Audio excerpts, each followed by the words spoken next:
오늘도 로마서의 말씀을 통해서 하나님의 뜻이 이렇게 잘 밝혀졌으면 좋겠어요. 이 로마서의 말씀이 아주 귀합니다. 그 말씀을 알게 되면 이 값어치를 알게 돼요. 여러분, 저도 이렇게 목회자지만 성경을 읽을 때에 안개처럼 이렇게 흐리게 보일 때가 있어요. 그래서 도대체 하나님은 왜 이런 말씀을 하셨을까? 아무리 읽어도 이게 무슨 말이지? 이게 이해가 잘 안 될 때가 있어요. 그래서 저는 어떻게 하냐면, 만약에 이제 설교할 본문이 있으면 그 설교할 본문은 아주 여러 번 읽습니다. 그래서 어떻게 정도 읽냐면 다 외울 정도로 계속 반복해서 봐요. 그런 다음에 이 마음속에 담고 머릿속에 담아서 이렇게 걸어갈 때나, 제가 이렇게 걷는 거 좋아한다고 그랬잖아요. 걸어갈 때에 그 말씀을 자꾸 머릿속에 되새기는 거예요. 그러면 놀랍게도요, 하나님께서 그 말씀에 깨달음을 주세요. 그 말씀에 깨달음을 주셔서 하나님께서 이 감동이 막 임할 때가 있어요.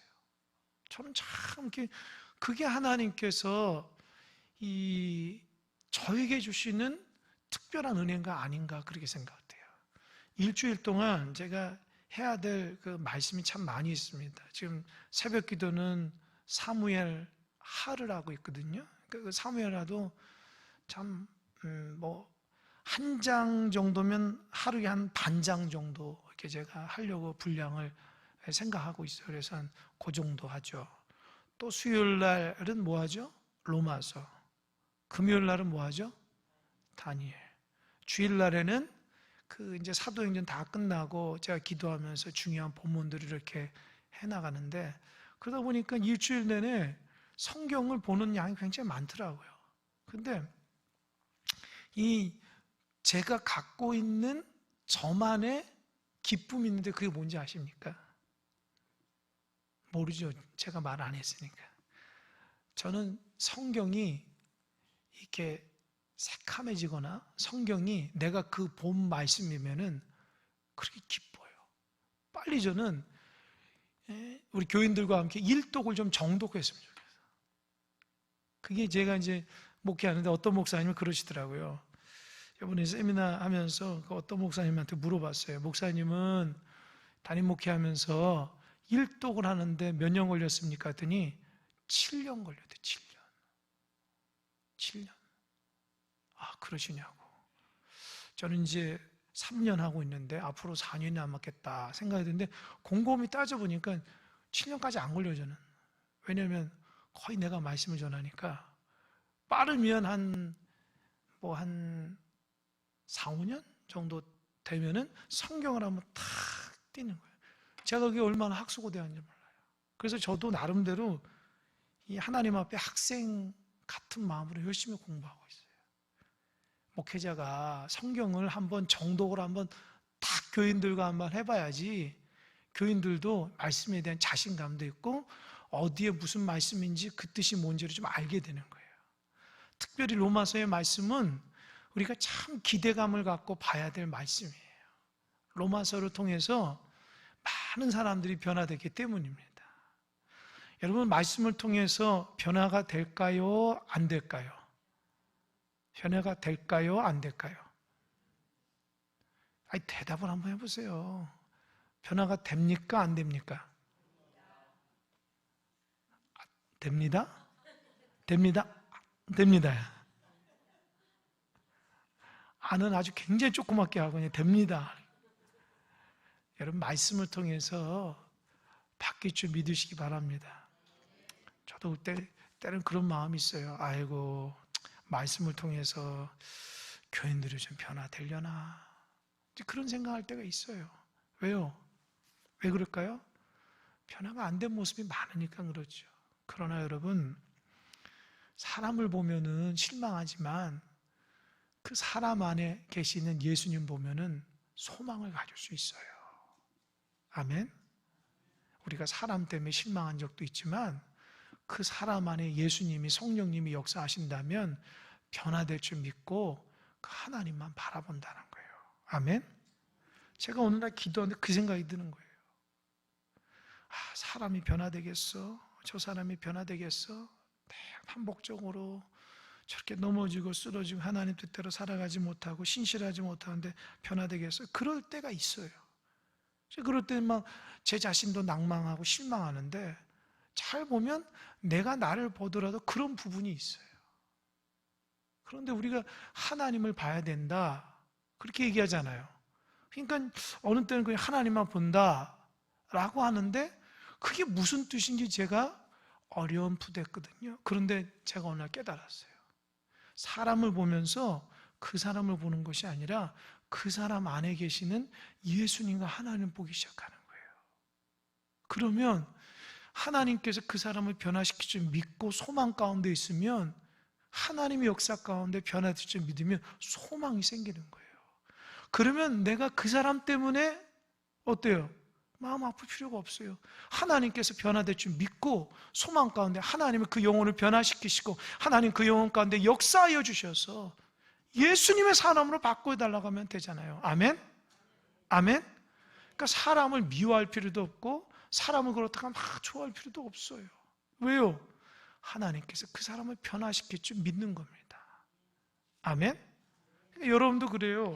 그래서 사람한테 실망하지 말고, 사람한테 너무 이렇게 뭐라 그럴까, 신뢰하지 마세요. 오직 그 안에 계시는 예수님이 그를 다스리면 하나님의 사람으로 거듭난다, 그런 마음을 가지고 하나님의 관점으로 보시기 바랍니다. 아멘? 그게 참 중요합니다. 오늘 본문의 말씀이 지금 굉장히 처음에 한 이 말씀이 굉장히 포인트예요. 사도 바울이 로마서를 쓸 때에 로마 교인들한테 하는 메시지가 뭐냐면, 구원받는 것은 행위가 아니고 예수님을 믿음으로 된다는 거예요. 그래서 계속 얘기했지만 이신득이잖아요. 믿음으로서 구원받는 거지 율법 때문에 구원받는 것도 아니고 선한 행위 때문에 구원받는 게 아닙니다, 이렇게 하는 거예요. 그러면서 말하기를, 잘 보세요. 믿음으로 구원받는다라고 얘기하면서 사도 바울이 1장부터 계속 얘기한 것은 한 가지예요. 사람은 죄인이라는 거예요. 사람은 죄인이라는 거예요. 여러분 스스로가 한번 곰곰이 생각해 보세요. 나는 좀 괜찮은 사람 같은데? 물론 그럴 때가 있죠. 그런데 나는 참 너무 잔인하다. 내 안에서 이렇게 잔인한 모습이 있을까? 내 안에서 이렇게 못되고 아주 온전치 못하고 이런 악한 모습이 있을까? 그런 모습도 있다고요. 그래서 어느 때는 참 우리 자신에 대해서 참 자부심을 느끼고 참 좋다 생각하면서, 어느 때는 우리의 생각이나 우리의 말과 행동을 통해서 나라는 사람에 대해서 내가 이렇게 악하고 이렇게 나쁜 사람인지 깜짝 놀랄 때가 있어요. 그죠? 그럴 때가 있어요. 그러니까 어떻게 해요? 참 우리는 나라는 존재를 종잡을 수가 없어요. 종잡을 수가 없어요. 여러분, 사람이 죄인이라는 것이 그게 느껴져야지 오직 예수 그리스도의 그 보혈의 피로서 우리가 구원받는 것을 의지할 수 있어요. 사람이 긍정적이고 사람이 좋고 다 그럴 수 있지만, 구원은 우리 자신의 어떤 선함이나 우리 자신의 어떤 행위적으로 안 된다는 거예요. 그래서 우리가 그러죠. 교회 다니는 사람들은, 세상 사람은 그래요. 교회 다니는 사람들은 다 못돼 처먹었다. 사람들이 다 이기적이고 자기만 알고 그렇게 비난하잖아요. 그죠? 그건 맞아요. 여러분, 교인이라고 예수 믿는다고 죄가 없습니까? 죄가 없어요? 죄 있다. 지금 사도 바울이 그 말한 거예요.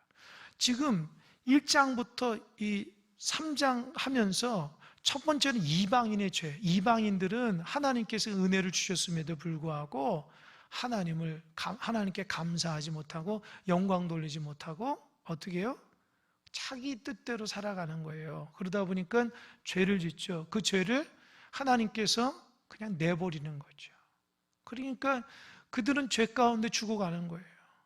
그런데 그런 부분들은 또 이 두 번째 죄는 유대인의 얘기. 유대인들은 하나님께서 특별한 선민으로 만들어 주시고 그들에게 율법을 주시고 또 할례까지 해서 하나님의 백성됨을 표시를 해줬는데 유대인들이 착각한다. 뭐냐면 율법이 있다고 당연히 구원받는 줄 알고 자기 몸에 할례가 있다고 당연히 구원받는 줄 안다고요. 사도 바울은 그거 아니라는 거예요. 율법이 있으면 그 율법대로 지켜나가야 되는데 다른 사람은 율법 안 지킨다고 비난하면서 자기도 똑같이 지키지도 않으면서 남한테 비난한다는 거죠. 그러니까 똑같은 죄를 짓는다는 거예요. 그러니까 사도 바울이 유대인의 특권이 뭐냐는 거예요. 하나님이 선택한 백성이 하나님 말씀에 주셨으면 그걸 가지고 또 책임감 있게 신앙생활을 잘하고 하나님께 나가야 되는데 그들은 당연히 말씀이 있는 것에 대한 자부심만 있는 거예요. 할례가 있는 것에 대한 자랑만 했지 그 할례 받은 대로 살아가지 못하고 율법이 주신 대로 살아가지 못하는 거예요.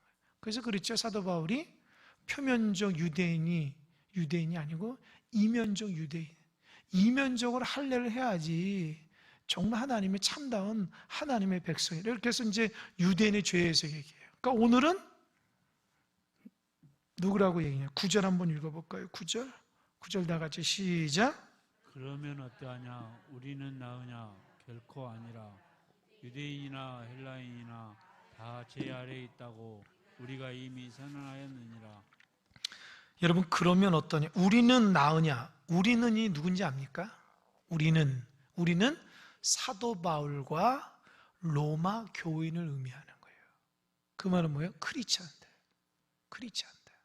그러면 예수님을 모르는 이방인들과 예수님을 알지만 믿지 못하고 율법에 살아가는 유대인들에 대한 죄를 지적했는데 그러면 그것을 보면서 이 로마서를 읽는 독자인 로마 교회 크리스찬들이 어떻게 생각해요? 맞다, 이방인들은 저런 죄가 있고 유대는 저런 죄가 있어. 그러면서 자기들은 의롭다고 생각하는데 그게 아니라는 거예요. 너희들이 예수님을 믿었다고 하지만 정말 그렇게 옳으냐?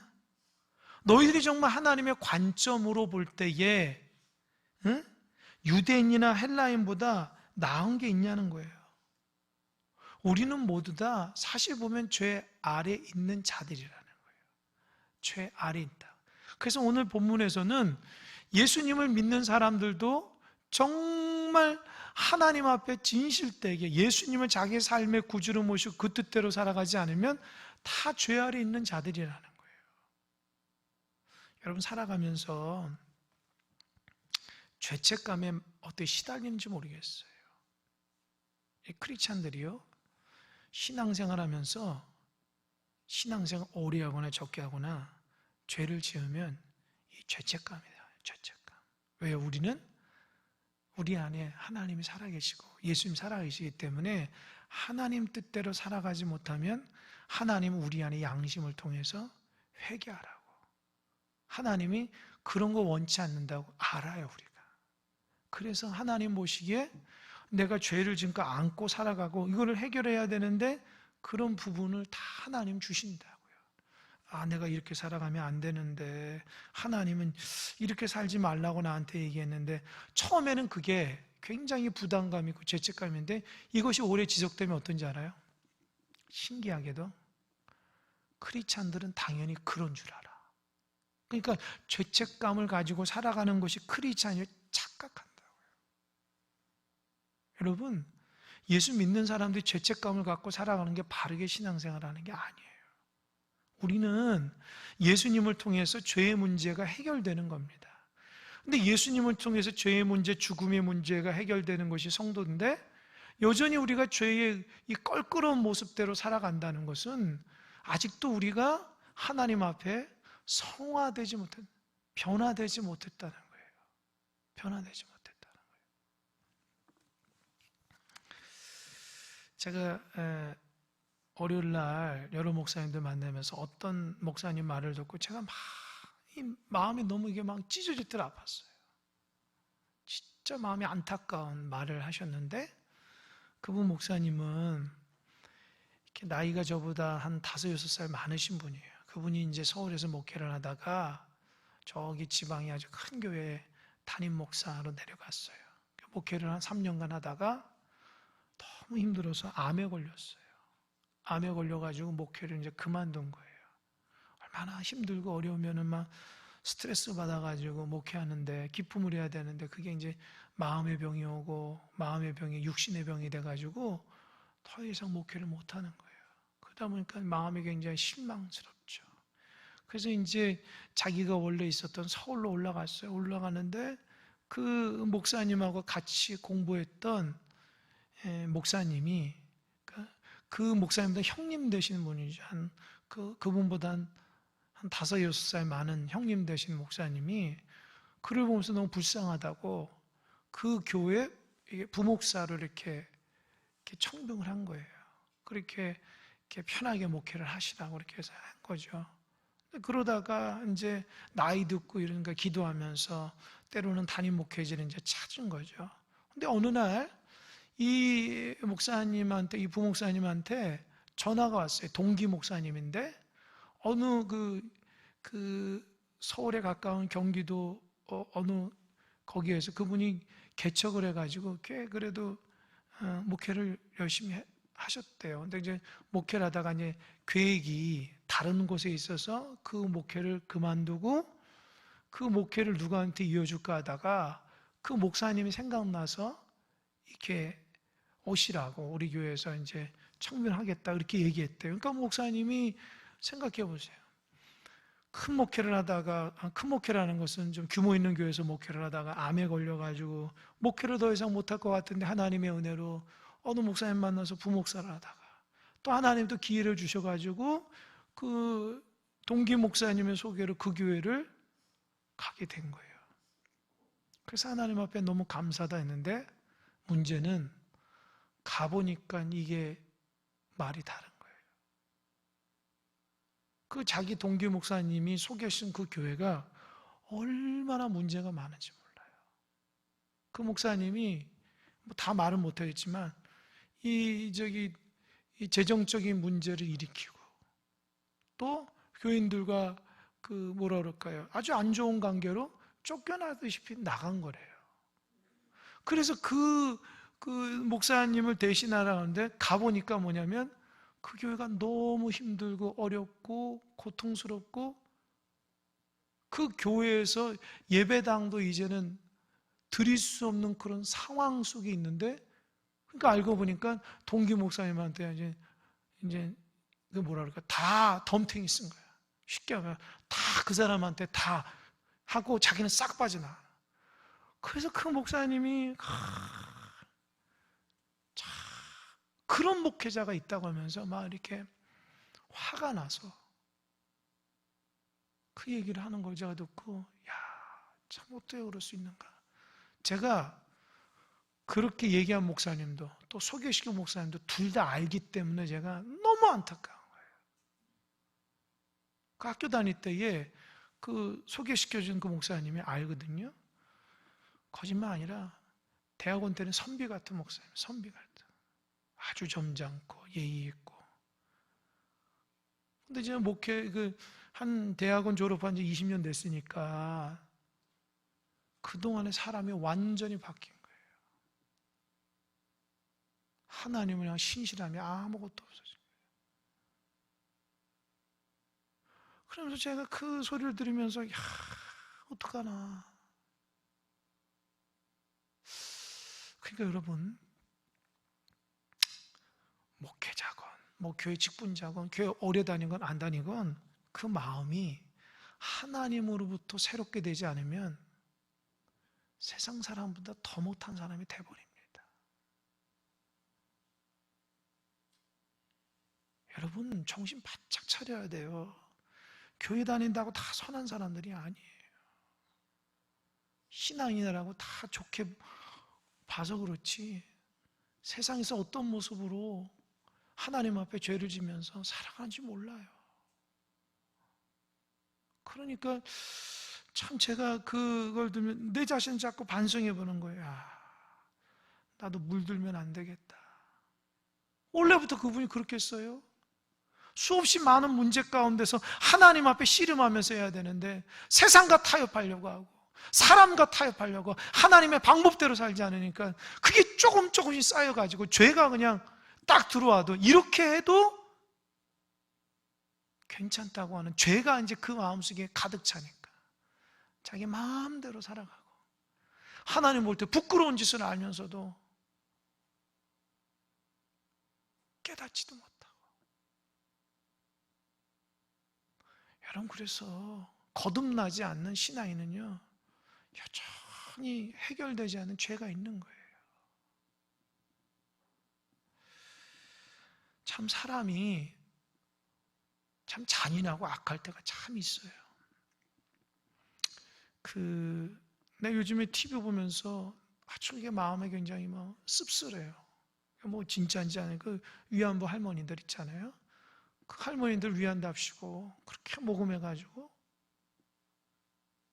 그게 어떻게 이제 진실이 밝혀진지 모르겠지만 만약에 그게 거짓이라면 참 그런 사람들이 어디 있어요. 그 할머니들, 그 위안부 할머니, 그 얼마나 그 고통받고 있는 그 할머니들한테 그 할머니를 이용해가지고 그런 나쁜 짓을 하는 사람이 어디 있습니까? 그래서 우리가 정의를 외치고 뭐 진실을 외치는 사람들 보면 자기부터 해야 돼, 자기부터. 여러분, 우리도 마찬가지예요. 신앙생활 하면서 뭐 정의롭고 공의롭고 말하는 사람들 보면 자기부터 해야 돼, 자기부터. 나부터 새롭게 되고 나부터 개혁해야 돼요. 남 얘기할 그런 단계가 아니에요. 나부터 깨끗하고 나부터 진실해야지. 나는 하나도 변하지 않고 오히려 똑같은 사람들인데 남한테 잘하라고 할 수 있을까요? 나중에 아주 부끄러운 꼴을 당하는 거예요. 그러니까 우리가 우리 자신을 자꾸 다듬어야 돼요. 하나님 보시기에 온전치 못한 죄가 있으면 그거를 자꾸 이렇게 내쳐야 되는데 우리는 그냥 둔다고요. 그러면 안 돼요. 잘못된 하나님의 습관들, 잘못된 신앙관들 알면서도 자꾸 두면은 그게 나중에 어떻게 되냐면 암으로 발전하는 거예요. 영적인 암. 그것 때문에 신앙이 제대로 못하고 나중엔 하나님 앞에 크게 야단 맞아요. 그게 쌓이고 쌓이니까 하나님 앞에 진실하지 못한 거죠. 여러분, 신학적인 흐름을 보면 이 자유주의가 한때 굉장히 팽배할 때가 있어요. 이 자유주의는 사람을 긍정적으로 아주 좋게 보는 거예요. 사람의 사고라든지 도덕이나 윤리가 사람이 선하다 생각하는 게 자유주의거든요. 근데 이 자유주의가 한때 이렇게 막 올라오다가 이게 딱 멈춰버렸어요. 완전히 쇠퇴했어요. 이유가 뭔지 아세요? 세계 1차 대전과 2차 대전, 세계 전쟁을 하면서 사람들이 어떻게 생각해요? 사람이 이렇게 잔인하구나 생각해서 사람은 선한 데가 없다고 생각해버리는 거예요. 그러다 보니까 사람이 의롭다고 하는 것을 인정 못하고 저렇게 사람이 선하고 의로우면은 저런 전쟁을 통해서 사람을 죽이겠냐는 거예요. 세상에서 일어나는 수많은 나쁜 짓을 하는 사람들을 보면 그건 도대체 악마 같은 사람들이 있는 모습 보고 어떻게 사람이 저렇게 악한 짓을 할 수 있을까? 그러면서 신학자들이 사람이라는 것은 죄가 있다, 죄인이다. 거기서부터 시작되는 거예요. 그래서 오로지 하나님의 은혜로서만 우리 죄가 해결되는 것이 그 어떤 다른 도덕 윤리를 통해서 무슨 행위라나 이게 마음을 뭐 다스린다고 안 된다는 거죠. 그러니까 여러분, 죄의 문제는 성품의 문제 이전에 영적인 문제입니다. 잘 들으시기 바랍니다. 저 사람은 성격이 좋아. 그렇다고 구원받을 수 있어요? 아니, 성격이 좋으면 구원받으면 몇 사람이나 구원받겠어요? 구원받는 건 예수님 때문에 받는 거예요. 아멘? 저 사람은 법 없이도 사는데 교회 안 다니지만 저 사람 구원받아. 누가 그럽니까? 예수님. 반대로 아무리 죄인이라도 그가 예수님을 영접하고 마음속에 믿으면 구원받는 겁니다. 아멘? 그래서 우리에게 소망이 있는 거예요. 지금 사도 바울이 그 얘기하는 거예요. 우리 크리스찬이라고 다 다 의로운 거나 구원받는 게 아니라 오직 예수님을 진실하게 믿어야 된다는 거예요. 여전히 예수 믿으면서 우리는 죄 아래 있다는 거예요. 끊임없이 죄 아래. 왜요? 우리가 여러분 죽어서 천국 갈 때까지 끊임없이 우리는 죄의 문제를 가지고 싸우는 사람이에요. 여러분 죄의 문제를 가지고 승리하는 여러분 되시기 바랍니다. 이 어린 아이들은 내가 크면은 죄 안 짓겠다는데 나이 들면 또 죄를 져요. 젊은이는 결혼하면 죄 안 질 것 같은데 결혼해도 죄를 져요. 자식을 낳으면 죄를 안 질 것 같은데 자식 낳아도 죄를 져요. 사람이라는 거예요. 자기의 생각과 의지가 안 되는 거예요. 그러니까 오직 예수님 때문에 죄의 문제를 해결하지 뭐 세상의 흐름이나 환경이 바꾸면 내가 좀 변화될까? 안 그럽니다. 죄는 영적인 문제이기 때문에 내 안에 예수님과의 관계가 올바로 되지 않으면 늘 죄를 질 수밖에 없어요. 오늘도 잘해야지, 오늘도 최선을 다해야지 말만 100번, 20번 해도 아무 소용없어요. 왜요? 예수님이 그 안에서 주인 노릇하지 않으면 여전히 그는 넘어지고 쓰러져 죄 가운데 있을 수밖에 없어요. 그러니까 어리석은 사람은 날마다 다짐한다고 난 이렇게 하지 않고 진짜 하나님 사랑하며 살아가야지, 죄 짓지 않아야지, 그 말하면서 죄 짓는 거예요. 무슨 말인지 알겠어요? 그런 말하면서 죄를 짓는 거예요. 왜요? 예수님이 정말 내 삶의 주인이 안 되니까. 그래서 사도 바울이 이 로마서를 읽는 로마 교인들에게 너희도 똑같다라는 거예요. 너희도 정말 예수님의 그 은혜가 없이는 안 된다라는 거예요. 그래서 10절부터 18절까지 구약의 이 죄의 모습을 쭉 얘기하는 거예요. 10절 보면 기록된 바 의인은 없나니 하나도 없으며 깨닫는 자도 없고 하나님을 찾는 자도 없고 다 치우쳐 함께 무익하게 되고 선을 행하는 자였나니 하나도 없도다. 의인이라는 것은 하나님의 관점에서 말하는 거예요. 그러니까 하나님의 옳다 인정하는 사람은 하나님의 기준은 없다는 거예요. 하나도 없다는 거예요. 아무리 찾아봐려도 안 된다는 거예요.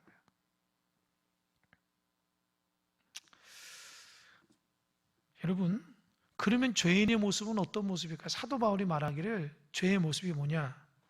첫 번째 13절 읽어볼까요? 시작. 그들의 목구멍은 열린 무덤이요 그 혀로는 속임을 일삼으며 그 입술에는 독사의 독이 있고. 14절 보세요. 그 입에는 저주와 악독이 가득하다. 여러분 13절 14절 보면서 목구멍 나오죠? 또 목구멍과 비슷한 혀, 또 뭐 있죠? 입술. 14절에 입. 저 좀 보세요. 죄의 첫 번째 특징, 이 입이라는 거예요. 입. 입과 혀와 목구멍과 입술. 그러니까 사도 바울이 첫 번째로 죄인으로 지적하는 첫 번째 특징은 뭐냐? 입이라는 거예요. 여러분 잘 들으세요. 사람이 말에 실수가 없으면 그 사람은 사람이 아니죠. 사람은 다 말에 실수가 있죠. 그죠? 다 말에 실수가 있어요. 야고보서 그러지만 한 입으로 하나님을 찬양하고 한 입으로 사람을 저주하는 거예요. 만약 입이 두 개면은 이쪽으로는 하나님 찬양하고 뒤쪽으로는 욕해도 돼요. 응? 그런데 한 입으로 하나님 찬양하고 이웃을 사랑한다 하면서 한 입으로 또 하나님을 욕되게 하고 사람 욕한다고요. 그러니까 변화되지 않은 죄인의 첫 번째 특징은 입이에요. 여러분, 죄를 안 지으려면 어떻게 될까요? 1번, 입을 닫는다. 2번, 혀를 뽑아버린다.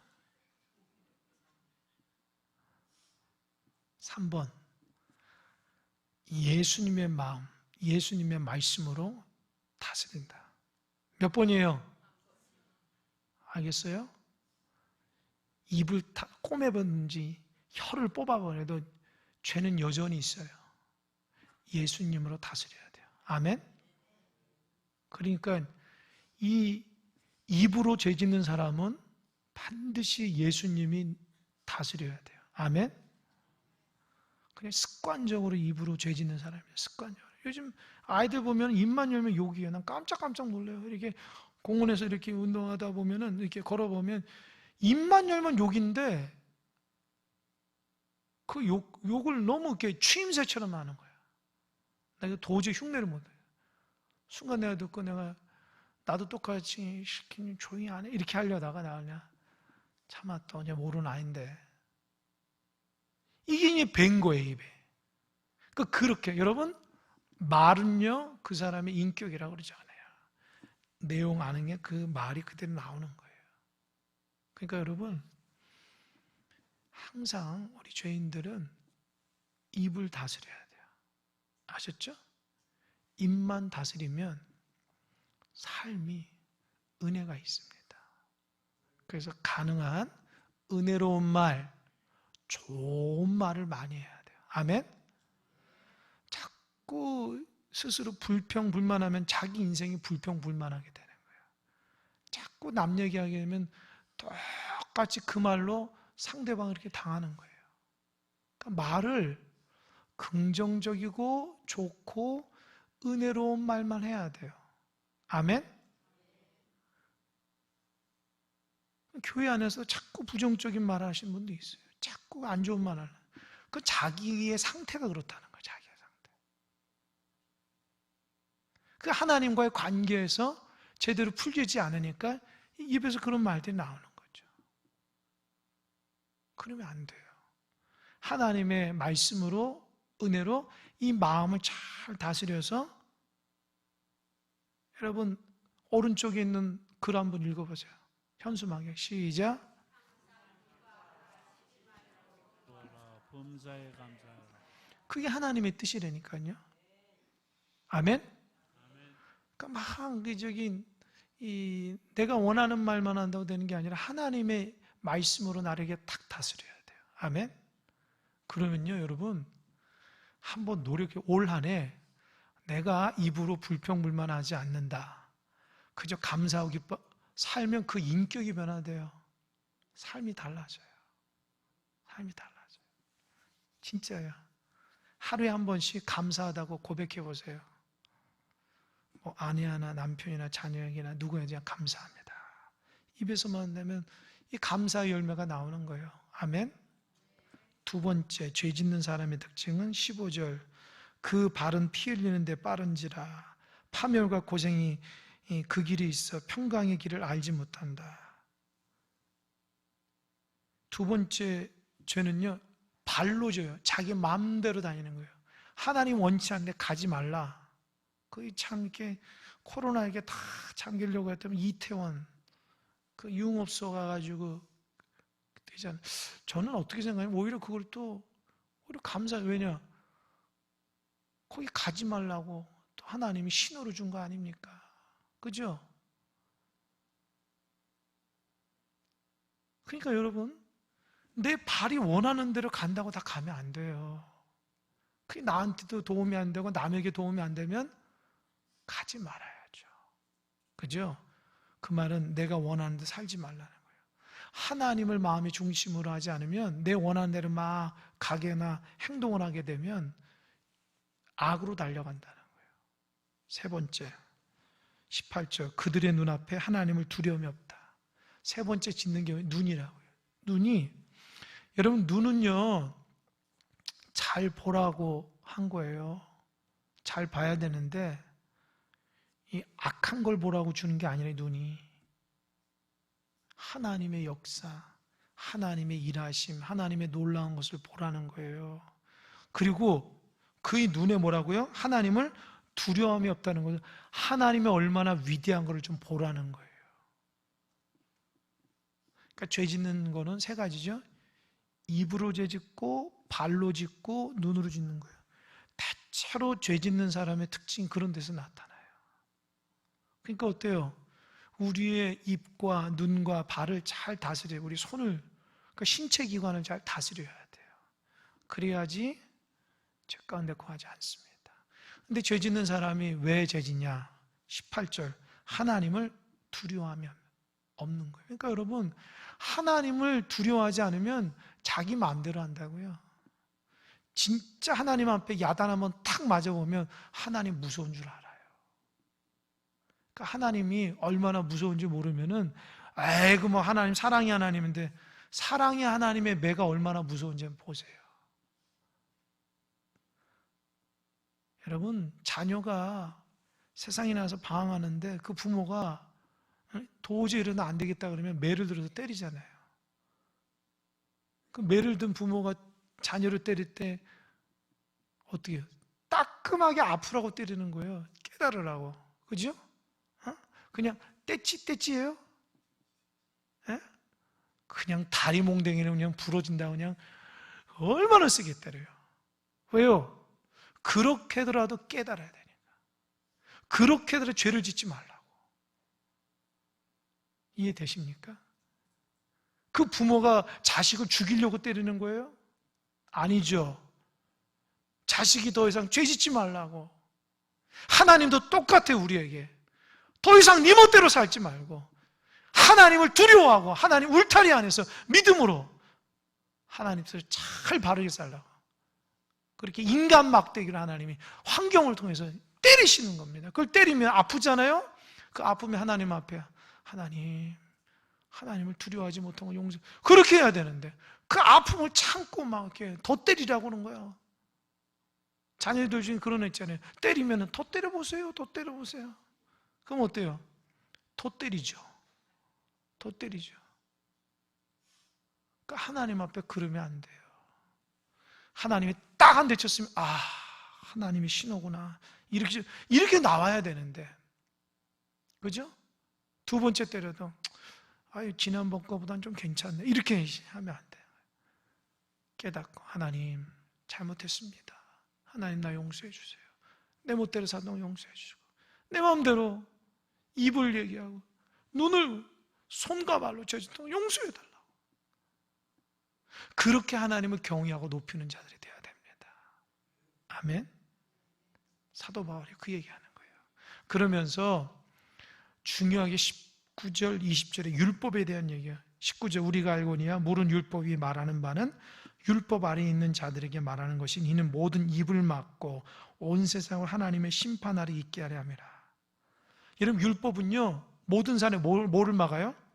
입을 막고 온 세상 하나님의 심판 아래. 저 좀 보세요. 율법을 보면 입을 막을까요? 왜 입을 막을까요? 율법을 보면 엄두가 안 나니까 아이고 난 죄인 이걸 깨닫는 거예요. 그러니까 율법을 보면 내가 의롭다고 얘기한 사람이 한 사람도 없는 거예요. 율법에 무엇하라 무엇하라 무엇하지 말라 무엇하는 거 그거 하다가 도저히 못하니까 하나님 앞에 입도 뻥끗 못하는 거예요. 하나님 앞에 율법을 통해서 의롭게 되는 게 아니라 뭐예요? 하나님 내가 죄인입니다. 이걸 깨닫게 되는 거예요. 그러니까 여러분 잘 들으세요. 신앙생활하면서 자꾸 우리의 삶이 하나님 앞에 죄인임을 깨닫는 거 그 은혜이지만 그 깨닫고 다시 은혜 가운데 가지 못하고 계속 그 죄의 문제 때문에 늘 이렇게 울타리 안에서 해결하지 못하면 그는 율법에 빠져 있다라는 거예요. 이해되십니까? 이해 안 되신 분이 있어요. 그러니까 하나님의 은혜를 받으면 이게 기쁨이고 정말 감사하고 은혜고 하나님의 그 은혜 안에 살아가야 되는데 날마다 죄의식 가운데 살아가요. 죄의식이 뭐냐면 하나님을 믿으면서도 죄의식이 살아가는 건 뭐예요? 내가 지금 율법 아래에 있는 거예요. 신앙생활이 기쁘지가 않아요. 감사가 안 나와요. 늘 뭔가 이렇게 얹혀 있는 것 같고 사람과의 관계도 그러고 내 자신도 내 자신에서 기쁘지 않고 하나님과의 관계도 그러고 그러면서 뭐 못하는 건 아니에요. 하나님 앞에 또 신앙생활 나름대로 하고 또 교수도 봉사도 하고 신앙생활 또 연수도 오래되고 근데 이 사람들 보면은 삶에 기쁨이 없고 감사가 없고 은혜가 없고 신앙의 성장이 없어요. 왜 그럴까요? 율법에 빠져있기 때문이에요. 근데 본인은 율법에 빠져있는지 몰라요. 그게 문제예요. 그게 하나님을 안에서 기쁨과 감사가 사라진 사람들은 심각하게 생각해요. 내가 지금 율법에 빠져 있는가? 왜 하나님 믿는데 왜 기쁨이 없지? 감사가 없지? 왜 이렇게 신앙생활이 힘들고 어렵지? 그거는 율법에 걸린 거예요. 그러니까 신앙생활 잘못하고 있는 거예요. 그걸 잘한다고 착각하면 안 돼요. 여러분, 예수님 우리에게 기쁨을 주시잖아요. 하나님 우리에게 은혜를 주시잖아요. 근데 왜 자꾸 죄의 언저리마다 우리가 이 죄들이 가득하냐고요. 율법의 기능은 율법을 통해서 의롭게 된 것이 아니라 율법은 우리를 기를 죽이는 거예요. 너 죄인이야, 너 죄인이야. 계속 율법은 얘기해요. 그래서 20절 다 같이 시작. 그러므로 율법의 행위로 그의 앞에 의롭다 하심 얻을 육체가 없나니 율법으로는 뭐를 깨닫는다고요? 지혜를 깨달음이니라. 저 좀 보세요. 그러니까 여러분이 하나님 앞에 무슨 잘못을 했어. 내가 그거 하지 말아야지. 근데 똑같이 반복을 했어. 그럼 어떻게 된 거예요? 아유, 나는 죄인이구나. 깨닫죠? 그게 첫 번째, 두 번째, 세 번째까지는 나름대로 하나님 앞에 나오기 위한 도구인데 이게 10번, 20번 아니 습관화되면 그 사람은 하나님의 은혜가 아니라 율법 아래에 있는 자꾸 죄만 지져가는 거예요. 율법에. 이해가 되시죠? 신앙생활 하면서 신앙이 재미가 없어. 이런 사람 왜 그럴까요? 율법으로 살아가기 때문이에요. 교회에 나오는 거 이게 은혜로 안 나오고 율법으로 나오니까 기쁨이 없고 감사가 없고 은혜가 안 되고 하나님의 성장이 안 되는 거예요. 잘 들으셔야 돼요. 기도하는 거 그게 율법이라고. 율법 하나님의 은혜로 나오는 게 아니고 하나님과의 관계에서 기쁨으로 나오는 게 아니라 교회에서 맡긴 직분의 봉사 그게 하나님 주신 기쁨과 감사가 율법으로 행하는 거예요. 그냥 감사도 없고 기쁨도 없는 거예요. 그러니까 어때요? 그 직분을 통해서 자꾸 내가 죄책감만 일어나는 거예요. 예배를 통해서도 자꾸 죄책감만 일어나는 거예요. 기도하면서도 기쁜 게 자꾸 죄책감만 일어나는 거예요. 왜 그래요? 내가 지금 하나님의 은혜가 있는 것이 아니라 율법이 나를 탁 다스리고 있는 거예요. 그런데 착각한다. 이렇게 열심히 하면 내가 은혜 받는데 아닙니다. 주일날도 얘기했잖아요. 신앙의 기본기는 하나님 사랑 가운데 나가는 거지 그 행위를 함으로 내가 복 받는 게 아니라니까요. 내가 그걸 함으로 하면 그러니까 여러분들이 신앙생활 잘 못한 사람의 특징은 뭐냐? 교회 나오는 게 목적이에요. 하나님의 관계가 중요한 게 아니고 그냥 나오는 것 자체가 부담감이에요. 왜요? 기쁨이 아니고 의무적으로 나오고 행위적으로 하니까 나에게는 은혜가 안 되는 거예요. 그러니까 아이고 이게 무슨 신앙 이런 현상들이 일어나는 거예요. 왜 교회 다니다가 안 다니는 이유가 뭘까요? 왜 그럴까요? 다른 거 아니에요. 그가 율법적인 신앙생활을 했기 때문이에요. 다녀도 아무 효과가 없다고 생각하는 거예요. 과거에는 제가 엄청나게 했다고만 말만 하는 거죠. 지금 은혜가 안 돼요. 그런데 은혜를 누구 통해서 되는 게 아니라 예수님 통해서 은혜를 받아야 되는데 나는 겉으로는 그냥 교회 생활하고 직분 생활하고 그렇게 하는데 신앙의 기쁨도 없고 감사도 없고 은혜도 없고 성장도 없는데 그냥 왔다리 갔다리 하는 거예요. 이유가 뭘까? 율법 쪽에 빠져 있는 거예요. 그러니까 내가 그 일을 통해서 자꾸 죄만 깨닫는 거예요. 아이고, 그래, 나 죄인이구나, 나 죄인이구나, 죄인이구나, 죄인이구나. 하나님의 은혜가 비치는 것이 아니라 그냥 죄인이구나, 죄인이구나.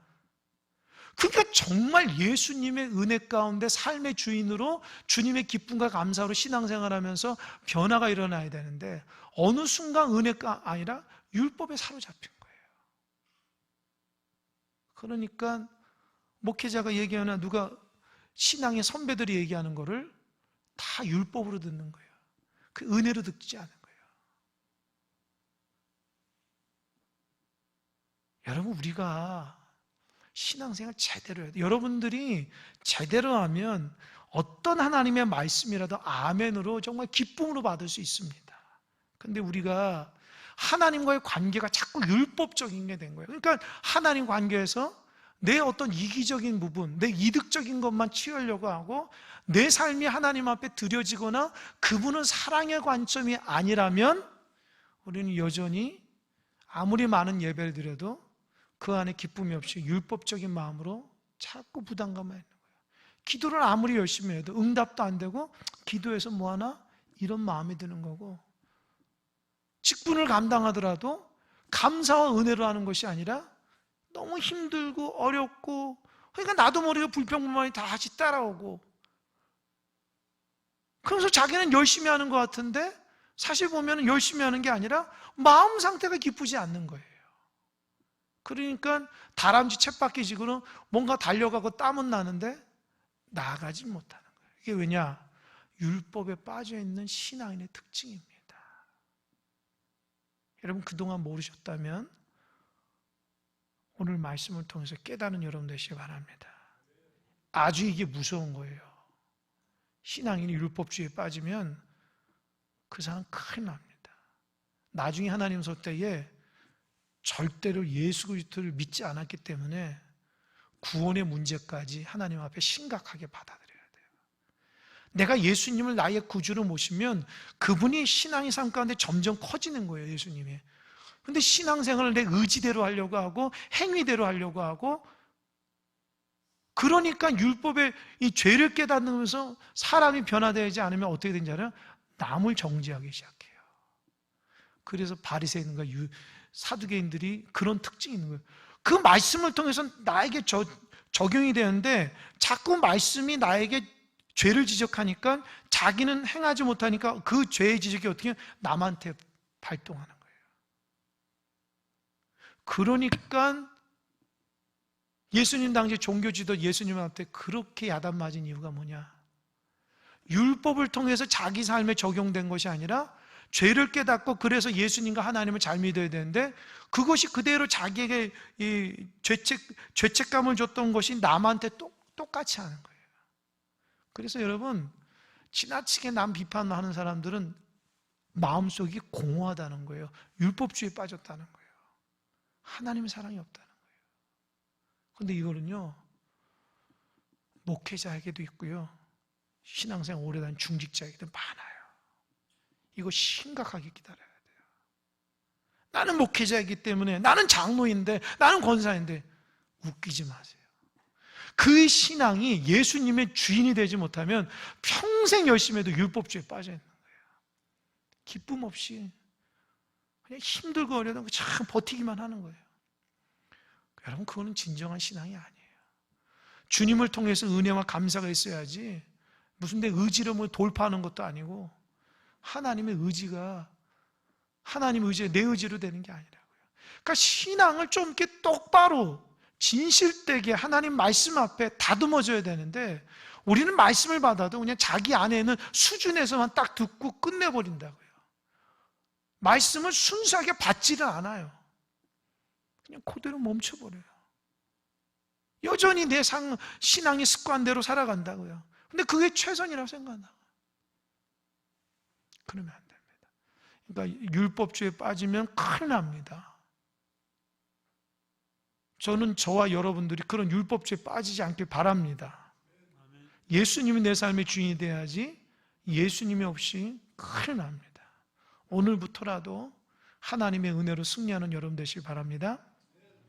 기도하겠습니다.